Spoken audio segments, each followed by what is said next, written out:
Welcome back to my mental health and crime channel. My name is Huda London. This is the case of the Idaho quadruple murders. This is for entertainment purpose only. May the 4 victims rest in peace, condolence to their families, and may the correct justice be served. This young man is David Lott. David Lott is one of the Sigma Chi boys. David Lott and Eaton have been having issues for a long time. There was brewing.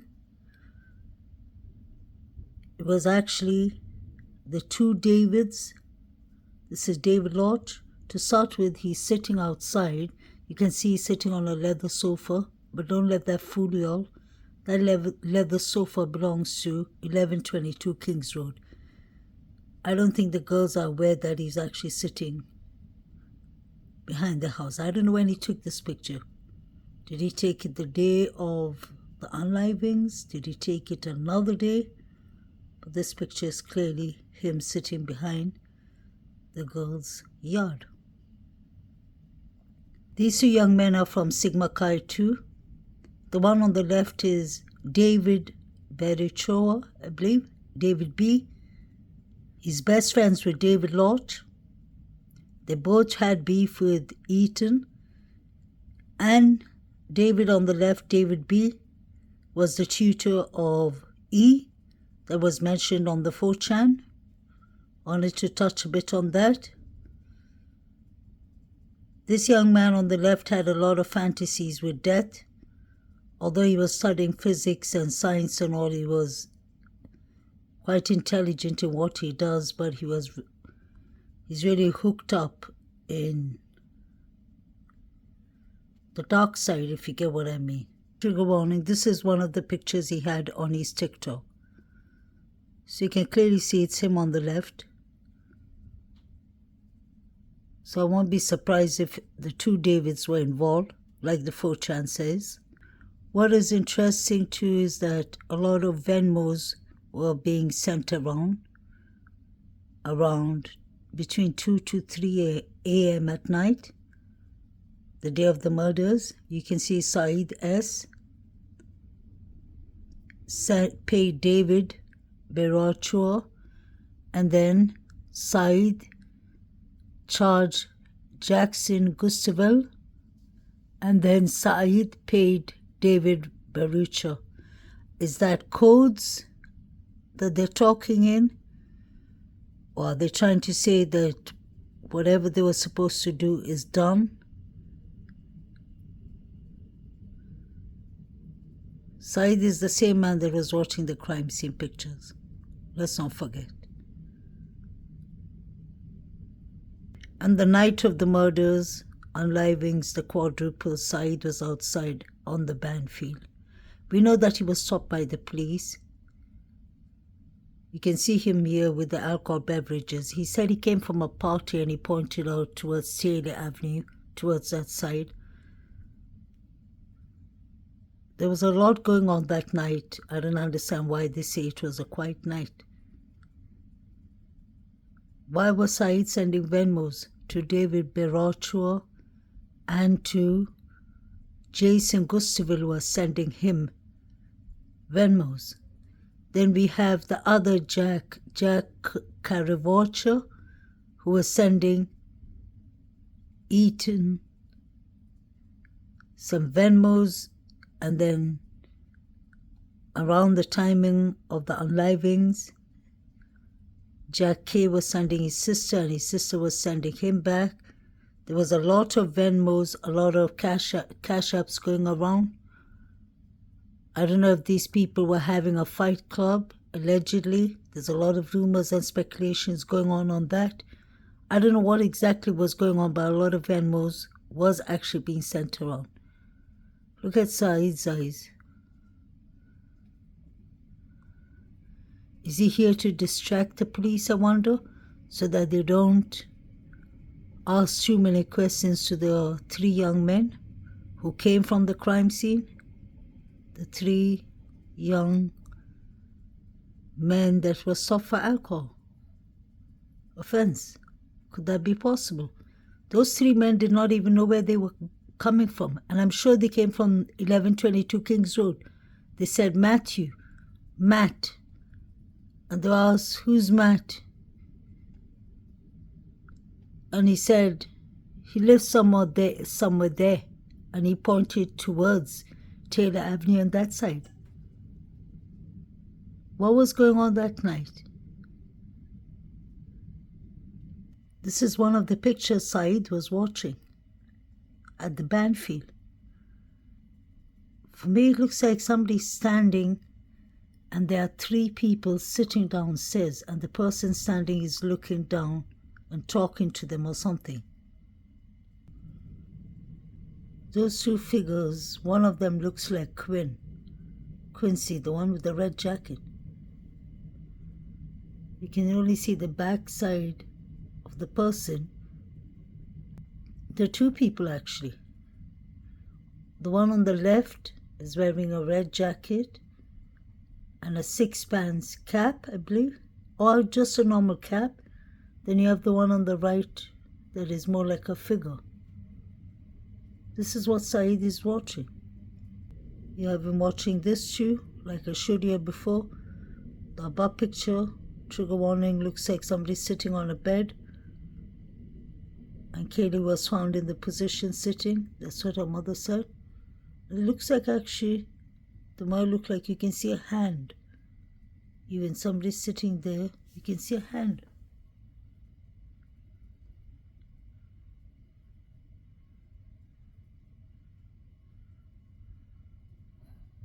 And then you see the down picture.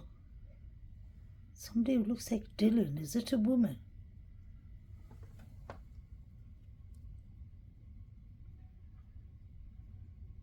These are the pictures Saeed was watching. Could this be a woman? So this was the crime scene. These are not figures. These are actual people. You can see that. All of your hardships in life, you know, whatever you're going through, there's always like an outcome, like you get through it, right? Like, I don't know, whatever it is. This is something you wake up and you realize it's never going to go away, and it's a very different. 2 a.m. is a dark hour, I can tell you that. 2 a.m. is a dark hour, I can tell you that. We're all.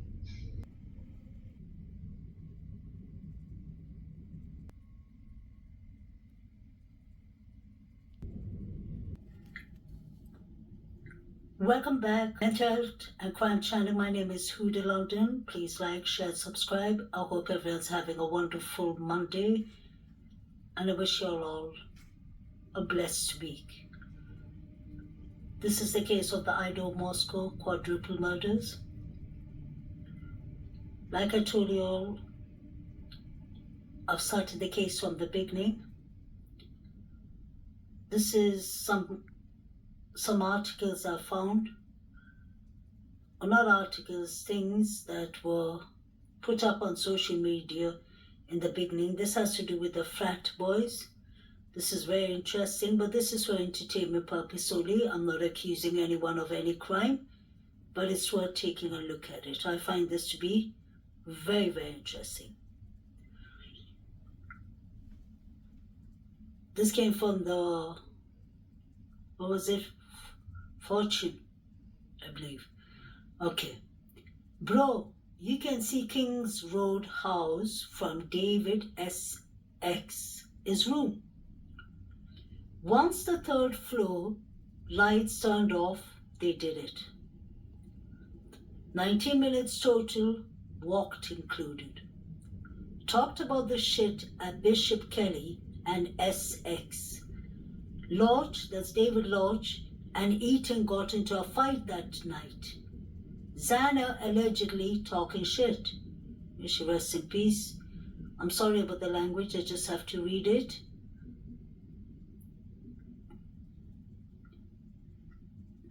L had probs, that's David Lodge, had problems with Mads also.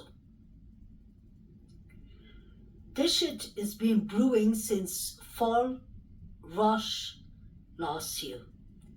CNTS went quiet on SM for 2 weeks before and after the deed. Burns' mom, a paralegal, so he knows not to say shit. Lodge cleared his SM. Had to take a shit, sorry to say. SX22 saw Eaton, Zana, Lodge and Byrne at the party. Lodge, that's David Lodge, and Eaton was having issues. Back to Eaton rushing him. Eaton talked shit about Lodge taking steroids and having balls shrivel. Lodge pissed as he wanted Zana.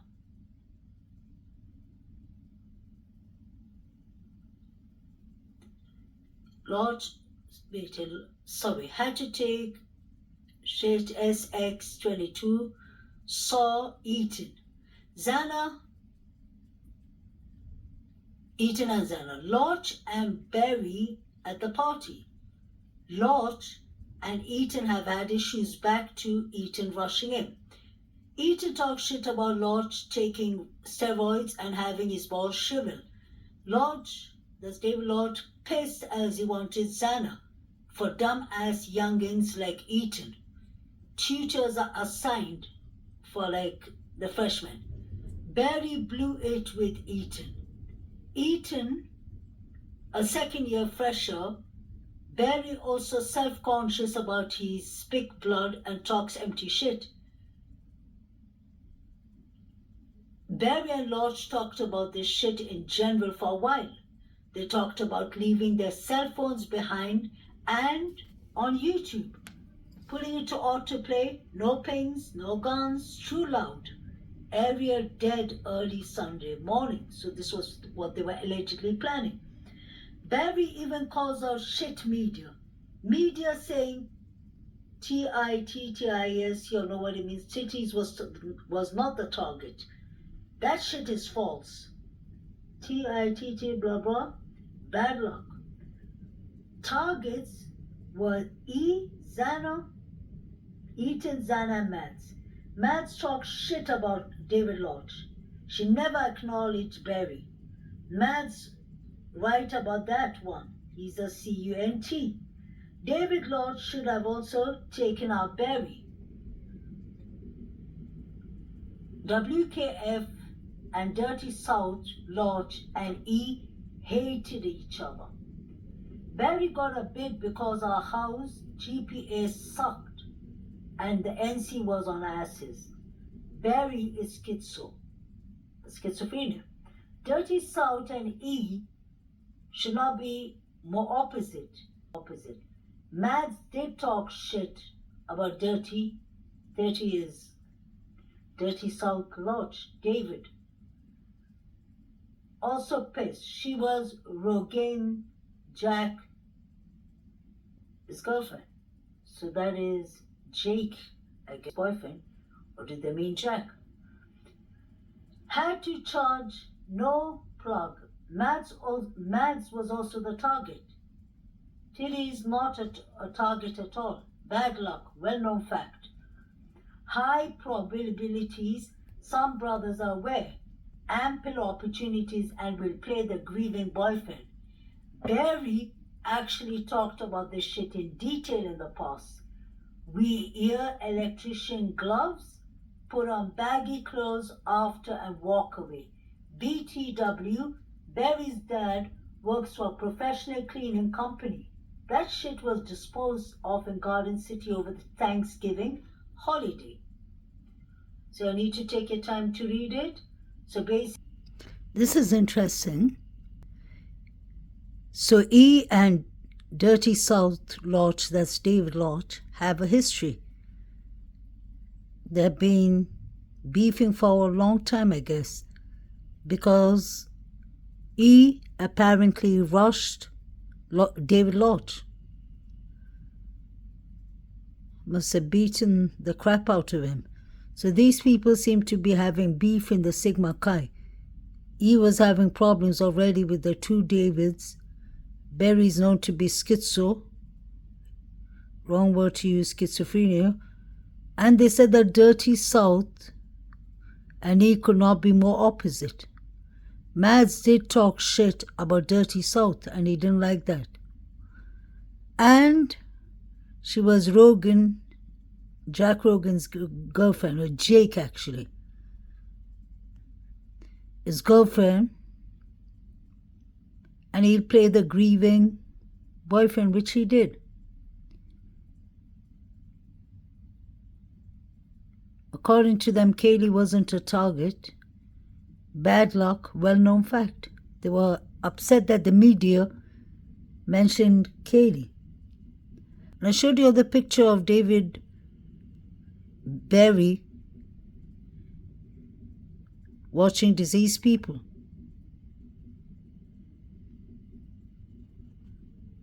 I really believe the four figures running is what the enormous person in the fraternity was trying to tell us, basically. Snitch a bit. I remember in the beginning people were asking if this could be possibly his brother Hunter. It's someone in the fraternity.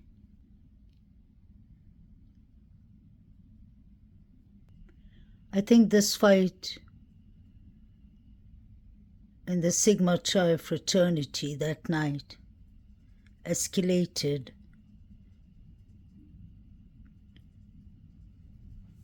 to serious injuries and fatality. I'm sure it turned really fatal. Eaton's future and not doing well with it. So Shiver Balls, does David Lodge, triggered the steroid rage in Lodge, and his little twink sidekick carried out their long-standing fantasy together. This is at least this is what I gathered from the fraternity. So somebody snitched there, which is good. It was true. One person, this was the plan they made. One person doing the wet work and up to 3 people on the lookout. That's the 4 figures, I guess. Frat, beef, and jealousy over Xana, perhaps. The one guy, Barry, his parents own a professional cleaning service. The poster claims to even know where the knife is. It all checked out so far. Barry seems to be quite the incel. He's only in the frat to boost GPA. He was also Eaton's tutor. The one with the cap is David Lodge. The other one is Barry or the other David. I think it's Barry. No, it's David. There are 2 Davids and 1 Barry. I actually apologize. The one with the cap and the sunglasses is David Lodge. The one with the seeing glasses to the right is David Barry. And we have Ian Zano and Maddie.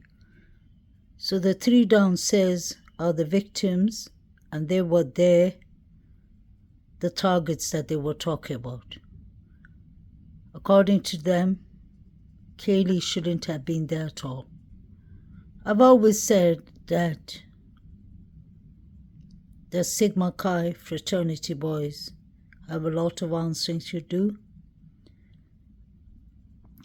I'm glad that more people are talking about them and creating more videos.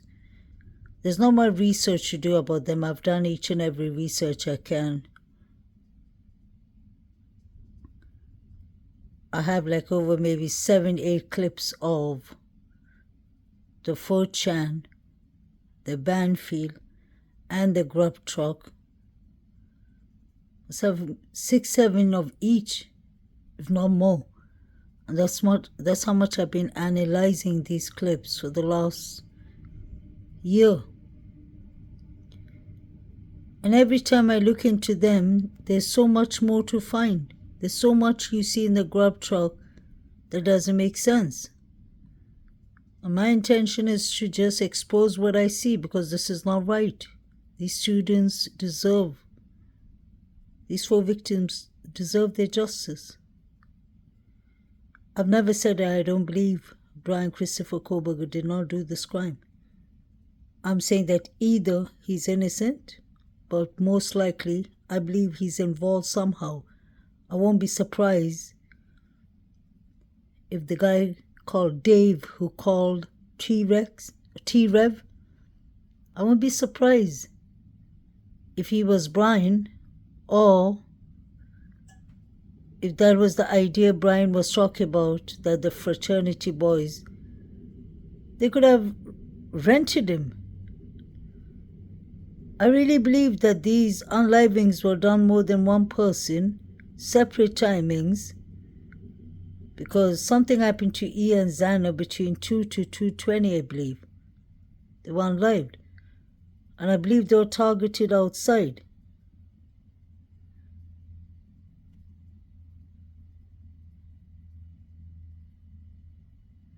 Maddie and Kaylee could have been targeted when they came home. Maybe they saw what happened with E and Xana, and it was too late for them to. We saw the 4 figures running from the scene. So the 4chan has always been important for me, because I really believe, my instinct tells me, it was someone who was trying to snitch on them. And let's not forget the Sigma Chi fraternity was under the microscope by the FBI and the police, Moscow police, in the beginning of this case. I wonder if the 3 unidentified DNAs is these 2 Davids, and maybe one of the Jacks, or maybe it's the 3 figures in Banfield.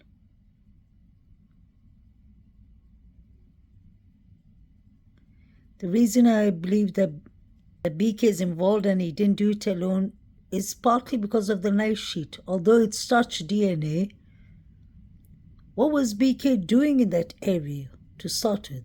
Was he getting drugs, allegedly? Was he working for someone? Were all of these people working for someone? The cop in a nearby town, but called in to help in Moscow once school started backed up. Apparently, the investigation is looking directly into the Sigma Chi Frat party. Eaton and Xana attended from 8 to 9 that night.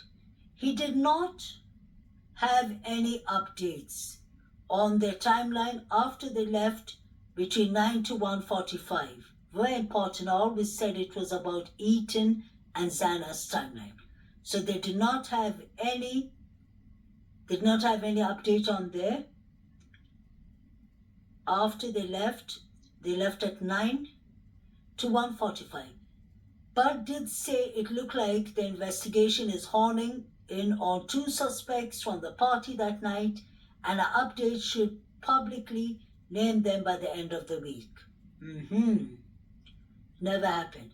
Sigma has made their social media private and removed all info from Facebook going back a few years. That's right. I went and checked. 2018, 2017 was what they put up. Nothing after that, for those timings at least. They believe Eaton and Xana were the main targets, stemming from an argument that night. Downstairs, survivors could hear 2 males rummaging to the room above them. Figured it was an after party, locked the doors and went to bed. When they discovered them in the morning, about 30 minutes before 911 called, they called their friends at Sigma to come over, who in turn called the police. It's right across the street, and for whatever reason, they believed it was the people from Sigma upstairs around 2:15 that night. Very important. So the roommates actually believed it was from the people from the Sigma Chi at 2:15. And when was the body cam of the police? Don't forget, 2:58, 2:56. and it lasted up to 312. When were the four figures running? I was always focused on those four figures. It looks like it's on the Sigma Chi. Let me continue. Sigma, yeah, Chi. They believe Eaton and Zana were the main targets stemming from an argument that night. Downstairs, survivors could hear two males,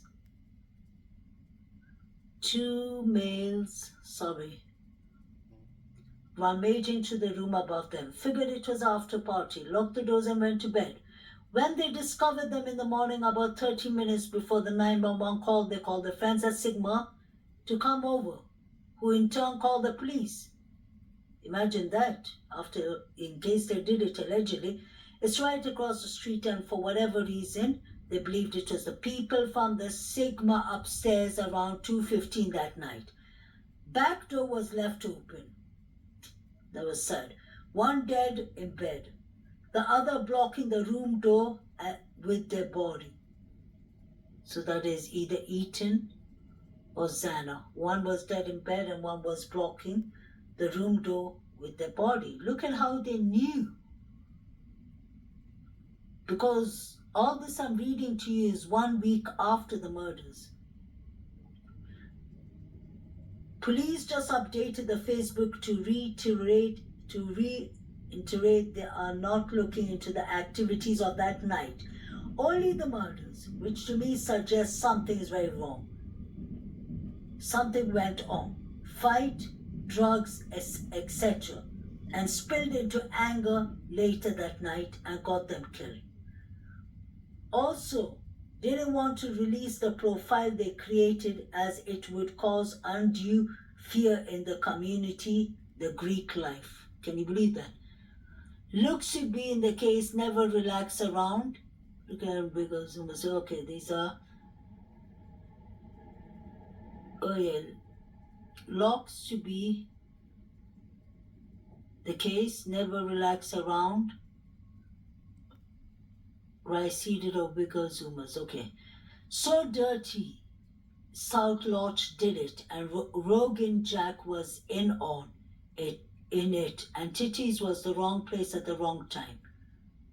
Madison was in bed. So I think they're talking about Jack pretending to be the grieving boyfriend. Yes, except Rogan Jack was not in on it. It was Schizo, C-U-N-T, Barry, and Dirty South Lodge. So those are the two who came out to the plan, who were fantasizing on it. And Rogan Jack did not mind to act like the grieving boyfriend. How was Jack in on it? Don't buy it, somebody said. In the comment above, ample opportunity was in response to someone asking why Rogan Jack didn't take revenge on Dirty South Lodge if he was aware that Dirty South Lodge had killed his girlfriend, Mads. So they're talking about Jake. Wonder if Frat Annan is Eaton's brother. Taking suggestions for what to call in this mess so far I've got. David Berokoa or Bershar like tweet that day after the murders. So there's two Davids. Sorry for my pronunciation, guys. Sorry, let me correct this. There's actually two Davids. That's Dirty South Lodge, David Lodge, and David Beriochoa. That's David B. He's the one who used to fantasize in debt and all that. Wonder if fraternity is his brother. Then this is the last page. Anonymous says again, taking suggestions for what to call this mess I've got. The Ballsack Massacre, Nutgate, Bromageddon, the University of Idaho Zoomer murders. Wow. So this is a name he's finding to call this mess. Either the Ballsack Massacre, or because of the two Davids and butt buddies, I guess. Nutgate, Bromageddon, that's Armageddon, yeah, Bromageddon, or the University of Idaho Zuma murders. Now, guys, that is important. I've always asked from the beginning for over a year, was this on Zoom? Were these people live streaming these murders? Then it says, Anonymous says 12/12/22, Monday, 04 is when he wrote this. Steroid wigger Zoomers. Is that what they call themselves? Steroid? David Lotch's on steroids, wigger Zoomers. Then it says, Anonymous says again, David B. tweeted after the murders. Then Lodge tweets about leaving the country and going to Europe. I've read that somewhere. He was going to Scotland apparently, probably in reference of some sports game. So one was running off to Europe, the other one, David Baraccio, tweeted after the murders. It's the two Davids, and I heard they were injured and they went to the hospital. That is true. Was this on steroid wigger Zoomers? Taking suggestions for what to call this massacre I've got. The Ballsack Massacre, the Nutgate, the Bromageddon, or the University of Idaho Zoomer's murders. Was this live streamed? The 4chan article, anonymous article, makes the most sense to me. Especially this part on the first page in the middle where it says, downstairs survivors could hear two males rummaging in the room above, then figured it was a after party, and they locked the doors and went to bed. How could you lock your doors and go to bed when you can literally hear people rummaging upstairs? Aren't you bothered for your safety and for your roommate's safety? They went to bed. When they discovered what had happened in the morning, about 30 minutes before the 911 call, they called their friends at the Sigma to come over, who in return called the police. It's right across the street, and for some reason, they believe the people from the Sigma Chi fraternity were upstairs rummaging around 2:15 that night. So why would they think that it was boys from Sigma Chi? Let's not forget Banfield showed us too that the roommates were upstairs rummaging, and Dylan said keep it quiet. We've heard that the roommates were texting each other even. Dylan and Bethany know the fraternity boys, and they could have told them to keep quiet, others they would be next, allegedly. Unless they were involved themselves. In what sense, I mean, is by not giving the proper information to the police. You could see what Chief Fry said to the reporters. He said, I never said they were witnesses. I said the surviving roommates were just there. So he didn't even consider them as witness in the beginning. Police having no suspects is factual incorrect, Miller said. Police have had a number of suspects they looked at, but they have no suspect they're willing to name.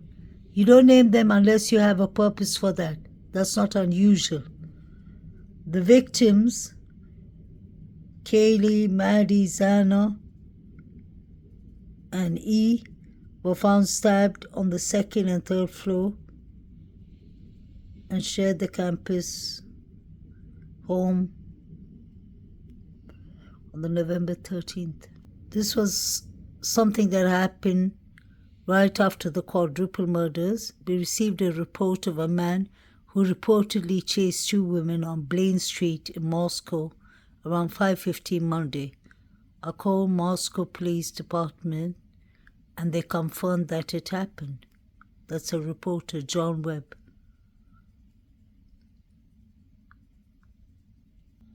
Authorities also telling me they're not attempting to refute what the family is saying. Ultimately, they want to protect the Idaho students. We're learning now that just after 3 a.m, police got a call about a disturbance outside a frat house, just a short walk from the crime scene. The murders happened not long after that call. But is there a connection? Jim Murray reports. A mysterious 911 call sent cops rushing to the street the night the 4 University of Idaho students were murdered. Police logs from that fateful night show a disturbance in this field outside the Sigma Chi fraternity. The Moscow, Idaho Police daily activity log reveals officers responded to an alcohol offense at 3:01 a.m. That's right around the time police say the murders were committed. How close is that frat house to the murder scene? Let me show you. Here's the frat house. You walk across the street and right through these apartment buildings. You then continue up this narrow path, and then you walk up these wooden stairs. And there you are, right at the house. We spoke with Brian Enton, senior national correspondent for the cable news channel News Nation, which is airing a 1-hour special on the case Sunday. There's a lot of fraternity and sorority houses, and an alcohol call wouldn't be out of the norm. But it's still just weird to think about the fact that the police were so close to this house around the time the murders were happening. In a statement today to Inside Edition, police said the incident is unrelated to the murders. The frat house is also under the microscope because 2 of the victims, Ethan Chapin and Xana Kernodle, partied there that night. Investigators are also revealing there was a 6th roommate who lived in the house who wasn't home that night. There was Ethan, Xana, Kaylee, and Madison, the 2 surviving roommates who slept through the attack, and now the 6th young lady whose name we are withholding. Detectives are aware of a 6th person listed on the lease at the residence, but do not believe that individual was present during the incident, a police statement says. There were scenes of raw emotion at a memorial service for all 4 victims at a church in Idaho. Among the mourners, Madison Mogan's boyfriend, Jake. I know she's in heaven, and I can't wait to see her again. Also classmates and sorority sisters. My heart aches knowing I can't see her again in this lifetime. We'll find justice for you, Ethan, Maddie, and Kaylee. We love you all so much. And Xana Kernodle's heartbroken dad. She taught me a lot of stuff. She taught me how to be a dad. And I didn't know that until she was gone, you know? close to the victims' families has told me that Bethany never, ever emerged from the basement room. Like, she never came upstairs.